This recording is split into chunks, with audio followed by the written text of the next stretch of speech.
Outra definição, que a teologia sistemática é uma coleção cientificamente arrumada, comparada, exibida e defendida de todos os fatos, de toda e qualquer fonte referente a Deus e as suas obras. Você viu? De toda e qualquer fonte.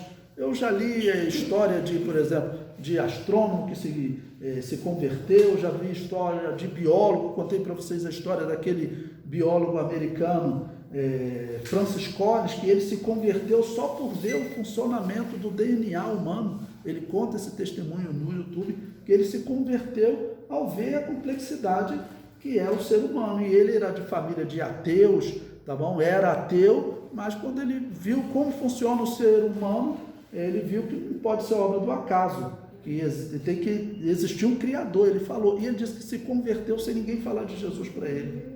Se converteu através da ciência. Não é um testemunho maravilhoso? Um dos cientistas mais importantes, se não o mais importante dos dias atuais.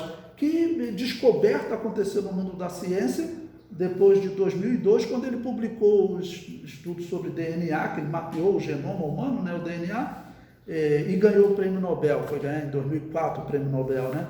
Nenhum estudo tão importante quanto esse, né? O que ele mostrou como o ser humano é complexo.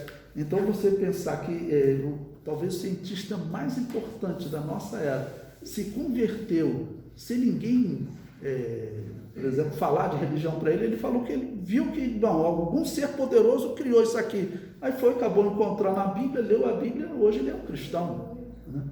Então, isso dá para mostrar que nós podemos sim ver Deus até nas descobertas científicas. Ok? Continuando na página 7, né? No finalzinho da página 6 ainda, ela é temática porque segue uma forma de tese humanamente idealizada e apresenta e verifica a verdade como verdade.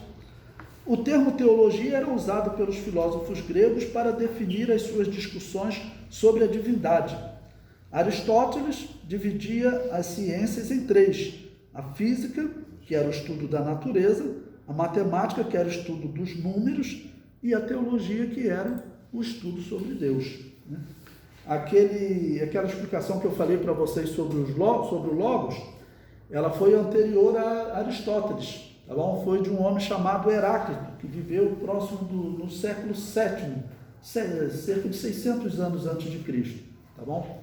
Ele é que falava isso, que o mundo precisava de um organizador. E interessante que Aristóteles, esse pensamento que eu acabei de colocar aqui, como ele dividia a ciência, ele é considerado, né, o pai da lógica, o homem que, assim vamos dizer, na história da humanidade seria o número 10, né, o principal em lógica, nota 10 em lógica. Interessante que ele também dizia, seguindo a lógica, né, que todas as coisas que nós vemos, ela deriva de algo, mas que, seguindo a lógica, teria que existir algo lá no princípio que ele não derivasse de nada, nem de ninguém, que ele desse princípio a todos, mas ele mesmo não fosse originado por nada. Como é que um homem, sem você pregar para ele, como que um homem chega à conclusão dessa, né? Eu falo assim, ele não era convertido a Deus, mas, vamos dizer, o que ele está descrevendo, assim, seguindo a lógica, tá bom? Aristóteles é considerado o pai da lógica, então podemos dizer que a lógica também está do nosso lado, do lado dos cristãos, né? Certo?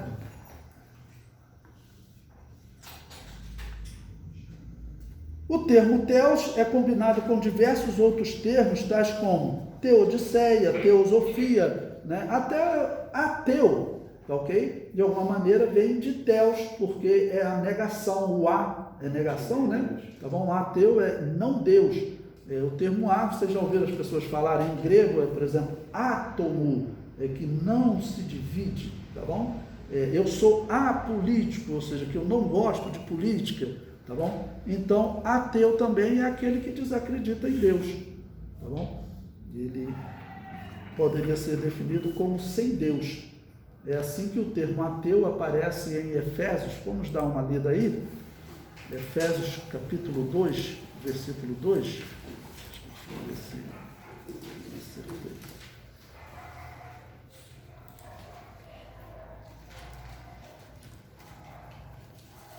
é 12, irmãos, Efésios 2:12, que naquele tempo estáveis sem Cristo, separados da comunidade de Israel e estranhos aos concertos da promessa, não tendo esperança e sem Deus, na minha tradução.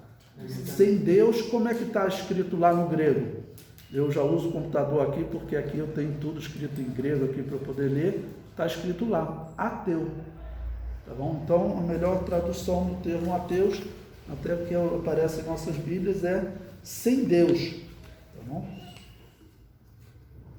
Este segundo termo, que significa sabedoria de Deus, teosofia, né, passou a ser usado por uma seita oriental. Então, o termo teosofia hoje é complicado nós usarmos porque é uma corrente espírita, uma corrente oriental.